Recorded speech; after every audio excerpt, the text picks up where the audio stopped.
Buenos días, mi nombre es Jesús López. Les voy a exponer sobre la regulación a largo plazo de la presión arterial. La presión arterial está regulada a largo plazo por dos sistemas, como es el hormonal y el sistema renal. El hormonal constituye el sistema de renina, angiotensina, aldosterona. Antes de empezar a hablar de este sistema, debemos tener en cuenta lo que es el aparato yuxtaglomerular.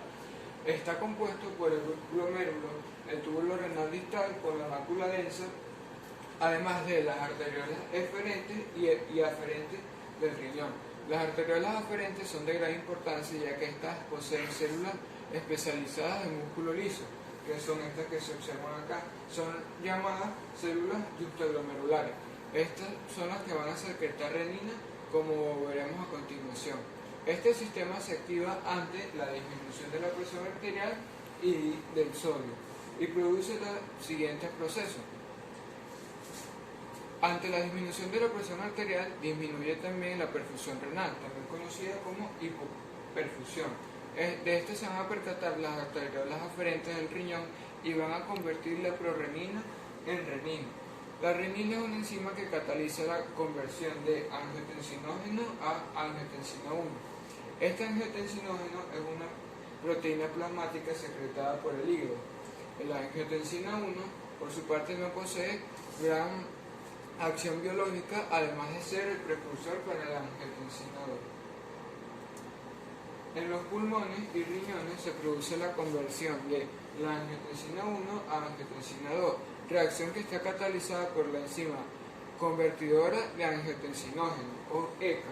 Se produce principalmente en el endotelio de los pulmones.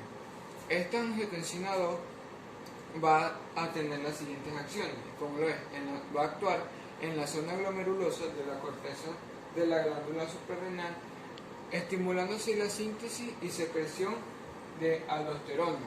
Esta va a actuar sobre las principales células del túbulo renal distal y el túbulo colector, aumentando así la reabsorción de sodio y por consiguiente un aumento del líquido extracelular y del volumen sanguíneo.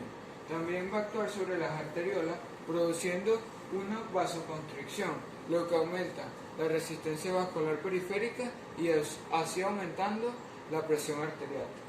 Actúa sobre el hipotálamo, estimulando la sensación de sed y la ingesta de sal, además de la síntesis de la hormona antidiurética o ADH, que es secretada por el lóbulo posterior de la hipófisis.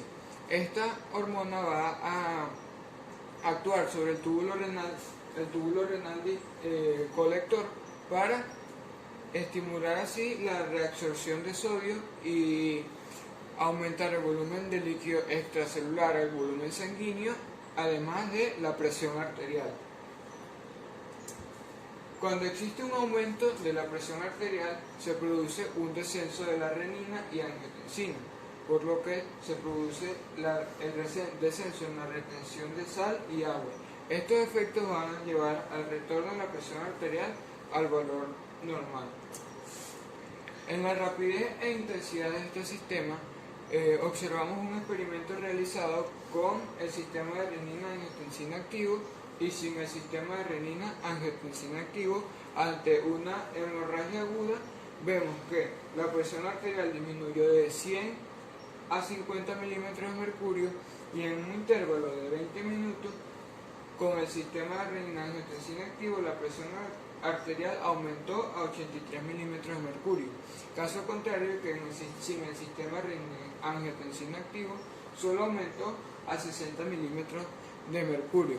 Este experimento nos permite saber la eficacia con la que trabaja este sistema. En la regulación renal o regulación del líquido renal corporal, tenemos que esta actúa de manera muy lenta pero muy eficaz y de la siguiente manera: ante el aumento del volumen de sangre también aumenta la presión y el riñón va a aumentar la excreción para así eliminar el exceso de líquido, y por caso contrario, ante la disminución del volumen de sangre disminuye también la presión arterial. El riñón se percata de esto y va a disminuir la excreción de líquido para normalizar la presión arterial. Cuando aumentan la presión arterial tan solo unos milímetros de mercurio, se produce la eliminación de agua y la eliminación de sal, fenómenos conocidos como la diuresis por presión y la natriuresis por presión. Esto se produce, como ya dije, por el aumento de la presión. La cuantificación de la diuresis por presión. Tenemos una figura donde muestra la relación que existe entre la presión arterial sobre el volumen de eliminación de orina, y observamos que ante el aumento de la presión arterial aumenta en gran consideración la producción de orina, y tenemos que cuando la presión arterial es de 50 milímetros de mercurio, la eliminación de orina va a ser cero.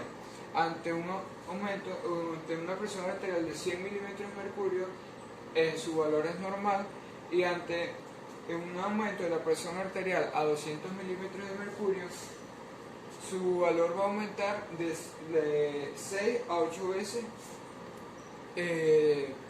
por su valor normal.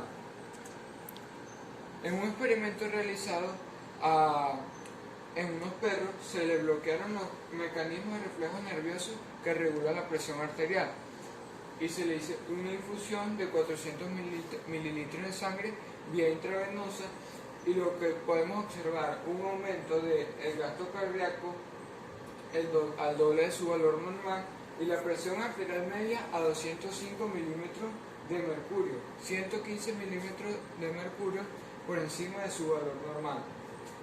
Este fenómeno produjo el aumento de la diuresis 12 veces su valor normal. Ante este aumento de diuresis observamos la disminución del gasto cardíaco y de la presión arterial a su valor normal. La presión arterial disminuye en un intervalo de tiempo de 60 minutos. Observamos así la eficacia también de este sistema. Cuando se produce el aumento del volumen, también se eleva la presión arterial, porque como ya sabemos, el aumento del volumen del líquido extracelular aumenta la presión arterial, y esto aumenta de dos maneras: por el aumento del gasto cardíaco y por el aumento de la resistencia vascular periférica, como veremos a continuación. En este esquema observamos que el aumento del volumen del líquido extracelular va a aumentar la presión arterial. Por lo tanto, aumenta la diuresis por presión y la natriuresis por presión. ¿Cómo se produce esto? Cuando existe un aumento del líquido extracelular, aumenta también el volumen de sangre, que a su vez aumenta la presión de llenado circular media, y esto va a aumentar el aumento del retorno venoso al corazón, que esto va a producir que aumente el gasto cardíaco, ya que el retorno venoso es mayor. Cuando se produce un aumento del gasto cardíaco, se produce la autorregulación, que mientras mayor sea la presión, se produce una vasoconstricción en los tejidos. En caso contrario, cuando existe un menor flujo, se produce una vasodilatación.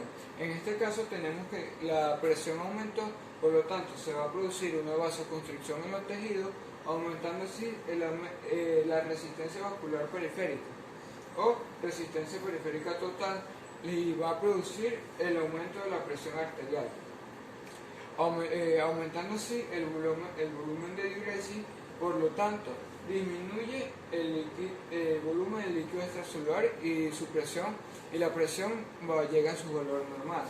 Tenemos que el gasto cardíaco aumenta por dos vías, como lo es una por la vía intrínseca o mecanismo de Frank-Starling, que a mayor distensión del ventrículo, mayor será la fuerza de contracción, y por lo tanto mayor volumen de sangre será bombeado a la aorta. Mientras que la autorregulación, como ya sabemos, se produce una vasoconstricción y aumenta la presión arterial. Gracias.